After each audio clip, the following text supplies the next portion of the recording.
एक विधानिष्ठ ज्याची जडदी गजाननपतीसाची, त्याच्या दुःख संकटाची होळीच होते निसंशय. बांधित असता मंदिर कामगारी शिखरावर एक होता मजूर हाताखाली गवंड्याच्या, तो धोंडा देता मिस्त्रीला एकाएकी झोप गेला. 30 फुटावरून पडला खाली घडीव दगडावर. तो पडता लोकांनी पाहिला, जनमणती मेला मेला. उंचावरून खाली पडला, आता कशाचं वाचेतो. परी घडल्या घटित कोठे न लागले त्या प्रत, जैसा चेंडू झेलितात तैसे त्याचे झाले. सोपान साये ज्या परी जन उतरते भुईवरी, ते झाले त्याच परी त्या मजुरा कारणे.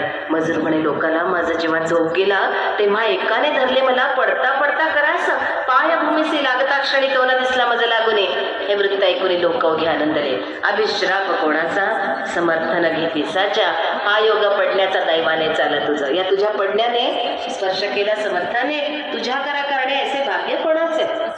असो एक बाई रश्मिताची, जयपुराहून आली साची. बाधा होती बुद्धाची दया आपले करणे. तिचे जयपूर